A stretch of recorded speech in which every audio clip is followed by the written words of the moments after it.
Oi pessoal, tudo bem com vocês? Espero que sim.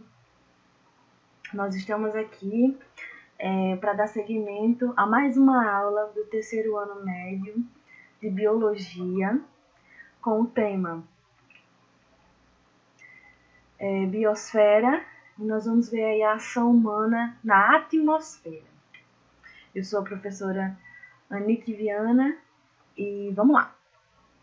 E nós vamos começar aí com o conceito, né, do que é poluição, que são resíduos que podem ser sólidos, líquidos ou gasosos, e que podem acarretar aí prejuízos e degradação, que são danos à saúde dos seres vivos.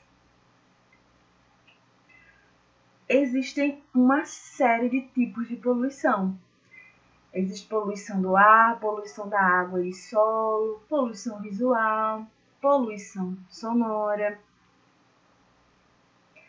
E nós vamos agora diferenciar uma da outra. A poluição do ar, né, é uma concentração de substâncias tóxicas que podem prejudicar a saúde e o meio ambiente. A poluição da água e do solo, né? A poluição da água é a contaminação dos corpos de água, também com substâncias que podem ser nocivas aí para os seres vivos que habitam na água. E no solo, geralmente é a base de elementos químicos que prejudicam também as plantas e os seres vivos que habitam lá no solo. Então, poluição é tudo aquilo que desequilibra aquele ecossistema, né? Que os seres que habitam naquele lugar, se eles forem prejudicados de alguma maneira, isso constitui um tipo de poluição. Nós temos aí poluições que são pouco faladas, né? A poluição visual, que é o excesso de elementos visuais que causa desconforto na visão e até mesmo no espaço. E a sonora, que são ruídos que superam aí os níveis de decibéis e que podem prejudicar, inclusive, a audição dos seres humanos.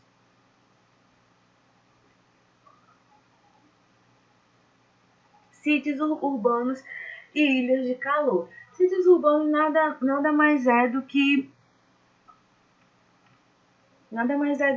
áreas em construção, né? Com grandes edificações, prédios, e isso acaba influenciando o meio ambiente. A gente às vezes não se dá conta disso, porque acaba se tornando normal, né? E causa aí as famosas ilhas de calor. Se para mim é famoso e para você não é, você vai entender agora o que é uma ilha de calor. Aqui nesse esquema a gente pode entender isso de boa, né? Nós temos aqui a zona rural, nós temos aqui a zona urbana, a cidade, e a gente percebe aqui, ó, que na zona rural há um espaço por onde o ar pode circular livremente. E isso faz com que a absorção e retenção de calor na zona rural seja menor. E na zona urbana, o ar não consegue circular livremente porque os prédios impedem. Então, esse calor aumenta, né? A absorção de retenção de calor aqui é maior, aqui é mais quente.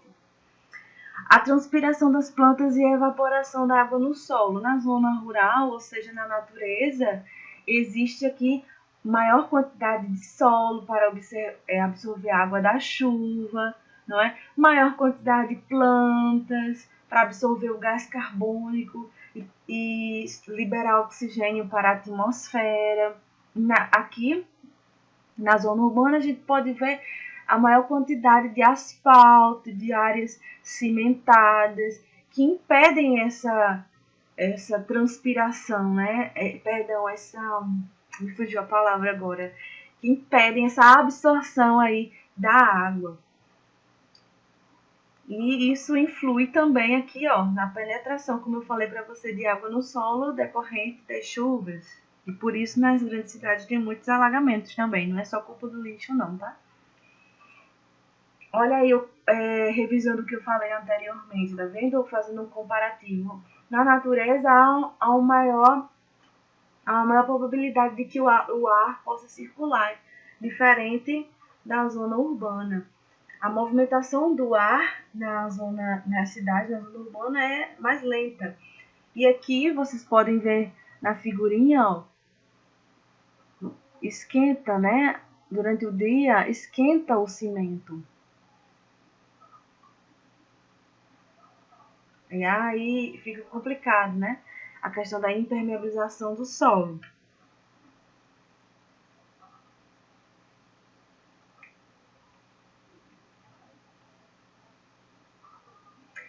Comentei também para vocês sobre o caso da escassez da vegetação, né? As plantas muitas vezes são retiradas para que o lugar fique urbanizado, mas a vegetação tem essa importância, né?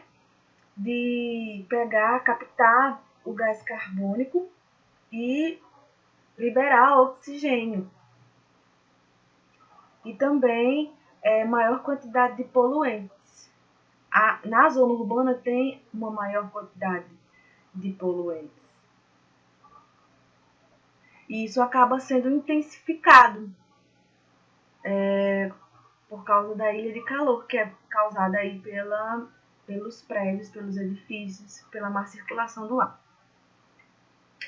E aqui eu coloquei um esquemazinho muito significativo, né? O esquema forma aqui, ó,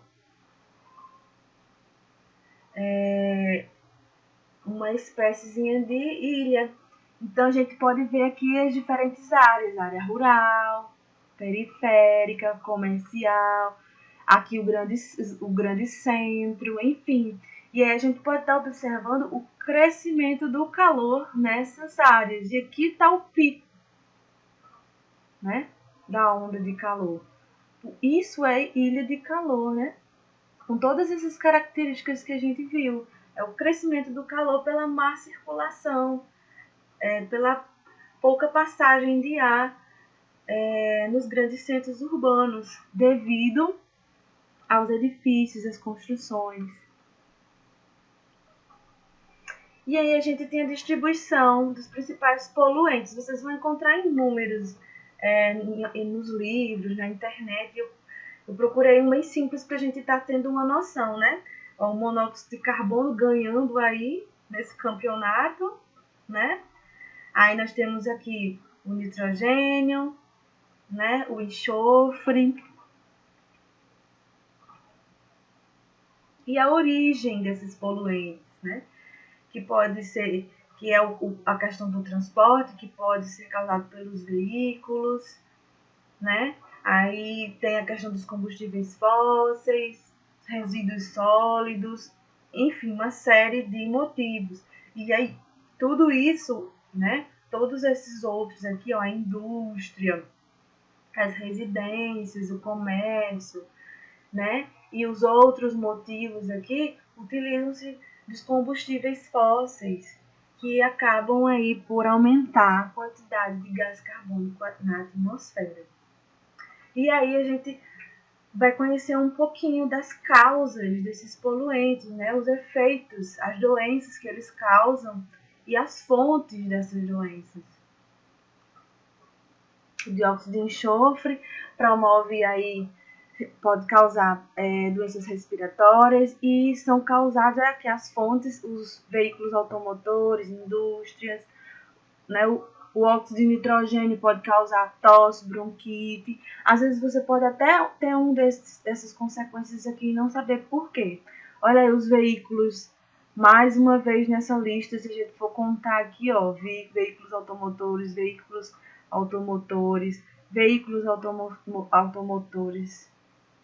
né? Pastilhas de freio. Olha só, o gás carbônico aumenta a temperatura, causa mal-estar e dor de cabeça, causada aí, ó, pelos veículos automotores, indústrias, inseticidas, pode causar intoxicação, indústrias, monóxido de carbono, dor de cabeça, vômitos, causada aí pelos veículos, indústrias, enfim, metalúrgicas. Nitrogênio pode causar câncer, né? Metalúrgicas também. Partículas de amianto pode causar câncer e é liberada aí nas pastilhas de freio a cada vez que você freia o carro. Partículas de chumbo afetam o sistema nervoso, causa intoxicação, enfim. Pode estar vendo aí quais as consequências desses poluentes na vida dos seres humanos. E aí nós temos um assunto muito importante, que é a inversão térmica, que é a camada fria que fica retida nas regiões aqui, ó. Nas regiões próximas à superfície terrestre, com uma concentração de poluentes. Então, o que acontece? Nós temos aqui um dia normal, à esquerda, e aqui com a inversão térmica. Aqui o normal e inversão térmica. Ai, meu Deus. Aqui. Então, no dia normal, o ar quente tá aqui, ó, na superfície. Mas na inversão térmica, o ar frio é que está aqui.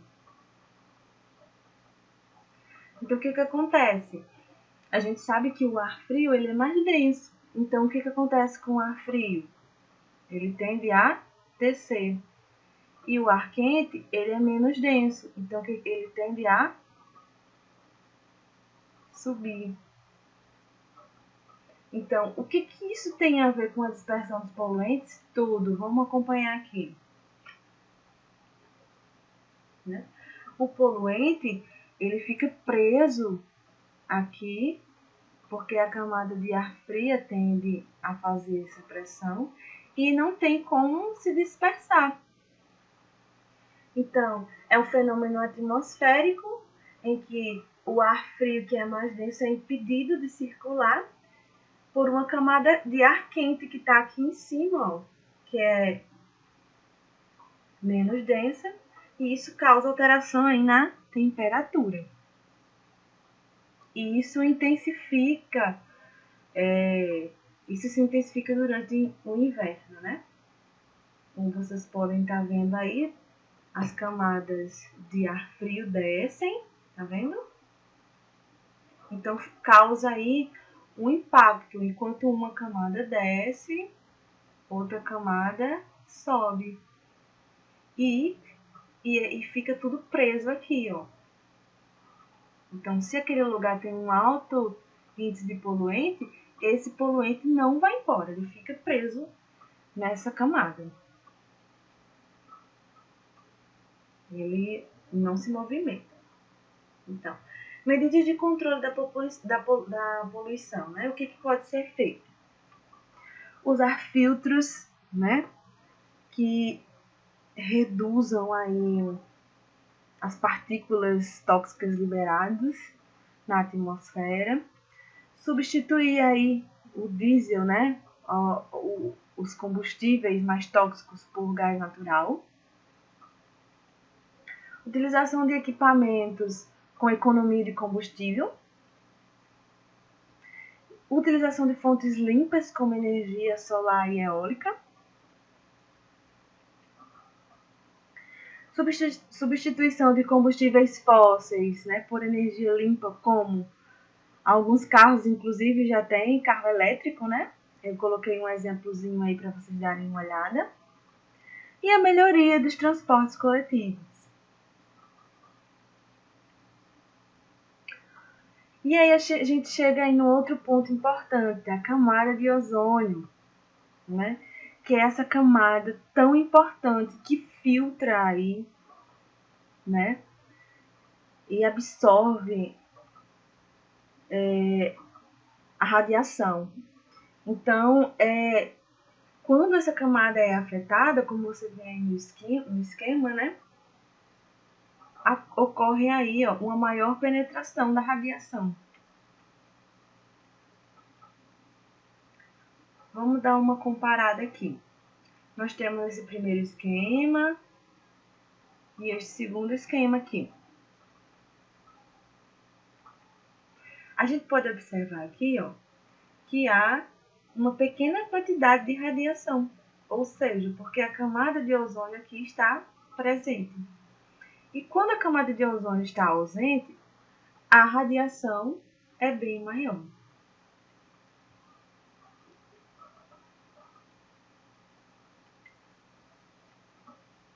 Que consequências, né, existe com a incidência da radiação, né? Queimaduras na pele, a córnea pode ser afetada,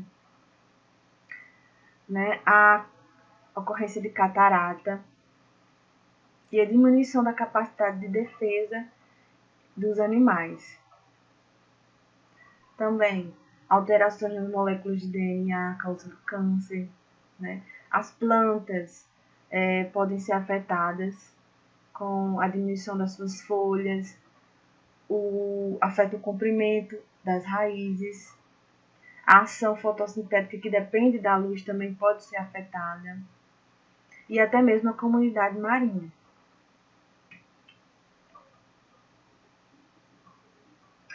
A chuva ácida, né?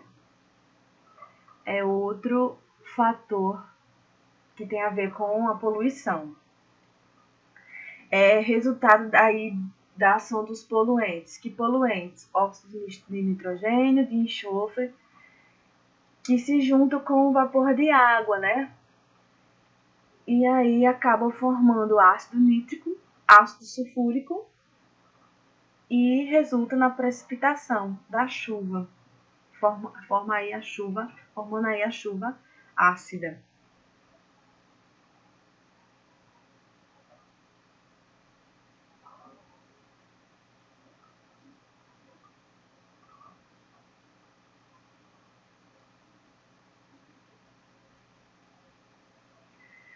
Eu coloquei aqui para vocês algumas das consequências, né, de alguns como a chuva ácida afeta, né, prejudica aí na destruição da cobertura vegetal, corrosão de estátuas, destruição da vida marinha e dissolução de nutrientes do solo, né?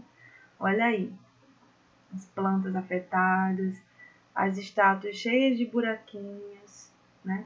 A vida marinha, os peixes mortos, porque ela é altamente tóxica, e o solo todo rachado, pobre em nutrientes. E o aquecimento global. A gente escuta muito falar em aquecimento global e também no chamado efeito estufa.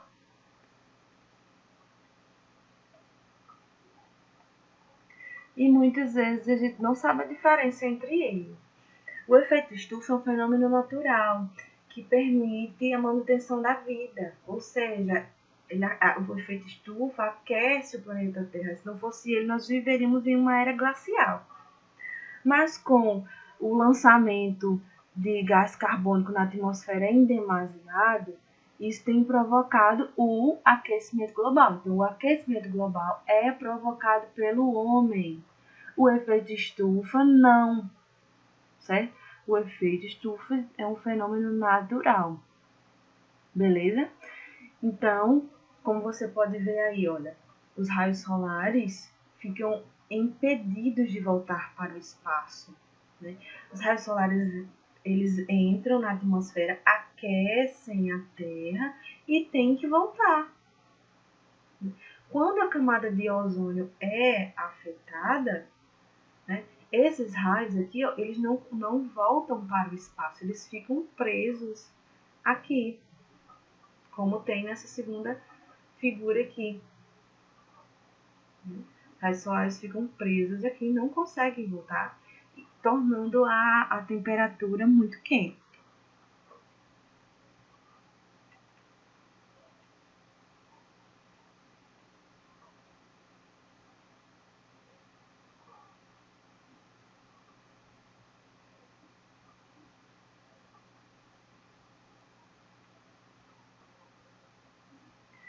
Então, os gases com a capacidade de reter o calor e manter a temperatura da Terra são chamados de gases estufa. é o gás carbônico, a gente pensa que é o vilão da história, né? O metano, o vapor de água, o óxido nitroso.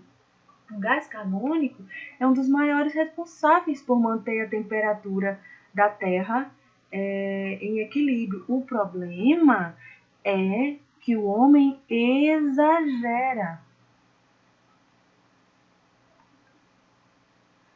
Nós temos um ciclo na Terra, né? Onde as plantas absorvem esse gás carbônico e liberam oxigênio. Só que as plantas não dão conta de tanto gás carbônico que é liberado. E é isso que causa aí o malefício da coisa.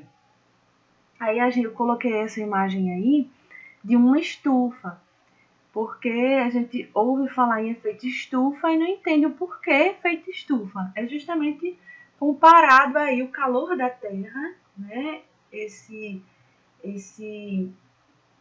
efeito causa os raios solares entram, né? E não conseguem sair, tá vendo?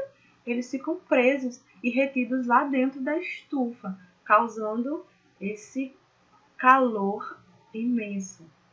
Esse é o efeito estufa.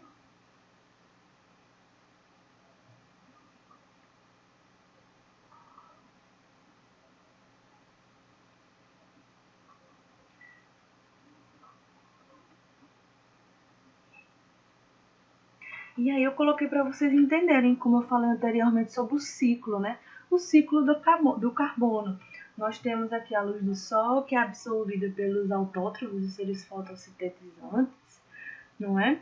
Só que o que acontece? Esse carbono tem que voltar para a natureza de alguma forma. Então, a decomposição libera gás carbônico, né? Os resíduos de organismos mortos, né, liberam gás carbônico. Né? Os combustíveis fósseis liberam gás carbônico. Né? O oceano também, na água também tem gás carbônico. Então, a maior parte desse gás carbônico que se encontra é na atmosfera e dissolvido na água.